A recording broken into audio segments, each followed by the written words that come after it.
हमें ज़बरदस्ती घर से उन्होंने बाहर निकाल दिया, हमें सामान भी नहीं निकालने दिया, सामान भी तोड़ दिया। हालांकि हमने उनसे टाइम भी मांगा था, हमने उनको बोला, वो अचानक से आ गए। उन्होंने आर्मी लाई थी, पुलिस लाई थी, चारों तरफ से उन्होंने रास्ते जो है बंद कर दिए थे, पब्लिक को किसी को अंदर नहीं आने दिया। एक किस्म की सिलेक्टिव अप्रोच है, ये कहते हुए हमें जो है बिल्कुल कोई आर नहीं है, कोई शर्म नहीं है कि एक सिलेक्टिव अप्रोच के तहत जो है कुछ लोगों को यहाँ पर निशाना बनाया जा रहा है। पूरा इलाका घेर लिया, जो जेंट्स से उनको इन्होंने गाड़ियों में घसीट के भर के लेके थाने में बंद कर दिया, और जो महिलाएं थी, जो बच्चे थे, वो बड़ी मुश्किल से बाहर निकली। इन्होंने खींच के धक्के मारे, औरतों के साथ बड़ा इन्होंने जुल्म किया।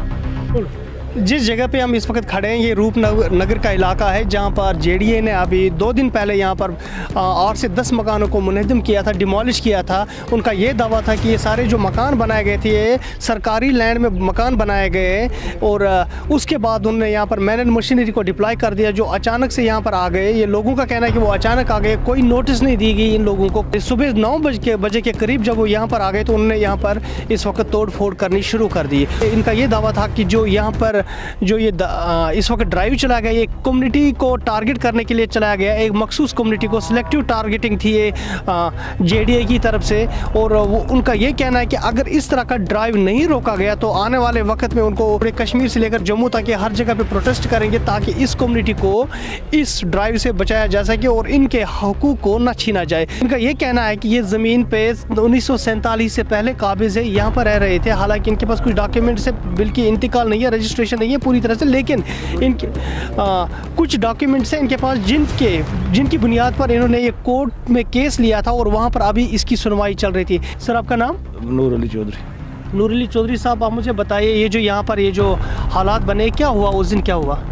देखो, सुबह आ गए लोग और आके पूरा इलाका घेर लिया। जो जेंट्स थे, उनको इन्होंने गाड़ियों में घसीट के भर के लेके थाने में बंद कर दिया, और जो महिलाएं थी, जो बच्चे थे, वो बड़ी मुश्किल से बाहर निकली। इन्होंने खींच के धक्के मारे, औरतों के साथ बड़ा इन्होंने जुल्म किया, और कोई बात नहीं इन्होंने मानी। औरतें बिखलाती रही, रोती रही, लेकिन उनके मकान गिरा दिए पूरे। और कितने मकान है ये? कोई 15-16 मकान गिराए। अच्छा, 15-16 15 ने गिरा दिए। आपको इससे पहले बोला गया कि आप मकान खाली कर दो, आप गैर कानूनी तौर पर यहाँ रह रहे हैं? 2 घंटे का टाइम भी दिया था, 2 घंटे का टाइम दिया, सामान बाहर निकालते इन्होंने भैंसों के कुल्लों पर वो गिरा दी, पूरी गाय भैंसों के ऊपर इन्होंने मशीनें लगा दी। कोई टाइम ही नहीं दिया, अफरा तफरी का माहौल हो गया, जैसे कोई इन्होंने कार्डन कर दिया और यहाँ पर कोई मिलिटेंट बढ़ गए हो, ऐसे ज़बरदस्ती मतलब महिलाओं के साथ जुल्म किया इन्होंने। सरकार कह रही है कि यहाँ पर जो जेडीए कह रही है कि ये जो यहाँ पर इसमें कोर्ट ने इसको डिसमिस कर दिया, कोई स्टे ऑर्डर नहीं है, इस पर कोई केस नहीं चल रहा है। अभी हम आपको दिखा देंगे, स्टेज तो चल रहा है। डिसमिस हाई कोर्ट ने वो किया है, जो रोशनी एक्ट है वो तो ऑलरेडी सबको पता है, वो हाई कोर्ट ने पहले ही ख़त्म कर दिया। आपका नाम? बशीर मसूद। कब से आप यहाँ पर रह रहे हैं? मेरे को 30 साल हो गए हैं सर। इस जगह पे आपको 37 साल हो गए? 30 साल हो गए। जी 30 साल से आप यहाँ पर रह रहे हैं। आपकी ज़मीन है ये यहाँ पर? ये गवर्नमेंट की ज़मीन थी, सरकारी ज़मीन थी। अच्छा। हम भी बैठे हुए थे यहाँ पे, हमारे यहाँ कुल्ले थे। वो अभी 4-5 साल पहले इन्होंने वो हमारे कुल्ले जो थे वो बिना किसी आर्डर के, बिना किसी नोटिस के वो गिरा दिए, और सामान हमारा उसमें का रखो गया। अच्छा। तो अब हम साइड में बैठे हुए हैं। इनके लोगों के पक्के मकान तकरीबन 40, किसी मकान को 40 साल है, किसी को 50 है, किसी को 70 साल हो गया है। पुराने मकान जो अभी परसों इन्होंने गिराए हैं, उसमें भी इन्होंने इनको कोई अनवालू नहीं किया कि आपने सामान निकालो या हम गिराएंगे या कुछ। अचानक ही सुबह 8 बजे ये आ गए यहाँ पे, औरतों को अंदर ही बंद कर दिया, मर्दों को भी इन्होंने अपने कब्ज़े में ले लिया, किसी को इधर उधर नहीं जाने दिया। सामान सबका सब जहाँ का था वहाँ पड़ा रहा, वहीं उसी के ऊपर मकान दबा दिए, घर कर दिए उधर ही। अच्छा जी। अभी कहाँ रहते हो आप मकान गिरने के बाद? बाहर ही हैं।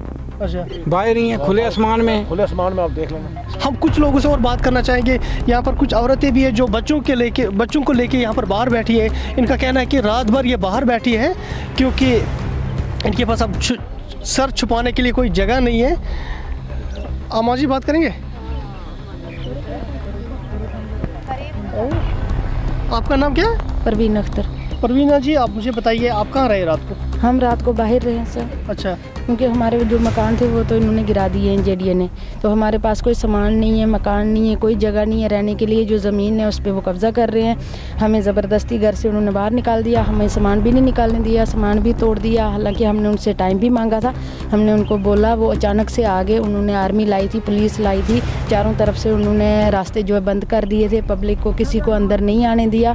तो उन्होंने ज़ोर ज़बरदस्ती से जो है मकान गिराने शुरू कर दिए। हमारे साथ इस वक्त जो यहाँ पर आए हैं, जो all Jammu and Kashmir panchayat conference के चेयरमैन हैं, जो इस वक्त यहाँ पर इनके साथ बात कर रहे हैं। हम उनसे पूछते हैं कि मीर शफीक साहब से कि आखिर वो क्या इस बारे में बोल रहे हैं, उनकी क्या राय है। सर, ये जो यहाँ पर ये जो वाक़या इनके साथ हुआ, आप इस बारे में क्या कहना चाहते हैं? देखिए, ये एक इंतहाई अफसोसनाक वाक़या है जिस रूपनगर एरिया के अंदर हम इस वक्त खड़े हैं, जहाँ पर इन गरीब लोगों की ये जो है छोटे छोटे मकान जो झूंपड़े गिराए गए हैं, इन्हीं के इर्द गिर्द आप ये देख सकते हैं कि यहाँ पर बड़ी बड़ी कोठियाँ जो हैं तामीर हैं। तो जाहिर सी बात है, जो स्टेटस इस लैंड का होगा वो इन कोठियों का स्टेटस भी वही होगा। लेकिन जब भी मार पड़ती है वो गरीब को पड़ती है। 70 साल से ये लोग यहाँ पर बसते आए हैं। जिस तरीके से हमने हालात का यहाँ पर जायज़ा लिया या पता लगाया, जो लोग यहाँ के बसनीक थे ये आज के नहीं है। जेडीए को वजूद में आए हुए भी 40 साल हो गए। 70 साल से ये लोग अगर यहाँ पर बसनीक थे। और इतना ही नहीं है, बल्कि इस ज़मीन का केस जो है सब जुडिशियस है और कोर्ट की तरफ से इस पीस ऑफ लैंड का ऑलरेडी स्टे चल रहा है। उस स्टे को या कोर्ट के आर्डर को भी जो है पाँव के नीचे रौंदा गया सरकार की तरफ से, और इन लोगों को बेघर कर दिया गया, बेयार और मददगार छोड़ दिया गया। तो ये हम ये समझते हैं कि ये इंतहाई दर्जा की एक नाइंसाफ़ी है, एक किस्म की सिलेक्टिव अप्रोच है। ये कहते हुए हमें जो है बिल्कुल कोई आर नहीं है, कोई शर्म नहीं है कि एक सिलेक्टिव अप्रोच के तहत जो है कुछ लोगों को यहाँ पर निशाना बनाया जा रहा है।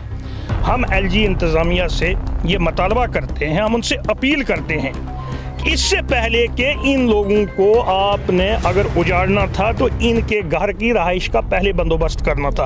हम इस वक्त फिर भी मुतालबा ये करते हैं कि पहले इनकी रहाइश का बंदोबस्त किया जाए कि इन लोगों को कहाँ पर सेटल करना है, उसके बाद इन लोगों को यहाँ से निकाला जाए। और जितना नुकसान इनके मकान का, इनके स्ट्रक्चर्स का या घर के सामान का हुआ, उसकी भरपाई भी सरकार को करनी चाहिए और उसका मुआवजा बाज़ाब्ता तरीके से इन लोगों को देना चाहिए।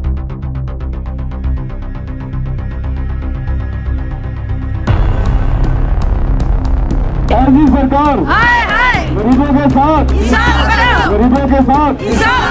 JDA department, JDA department.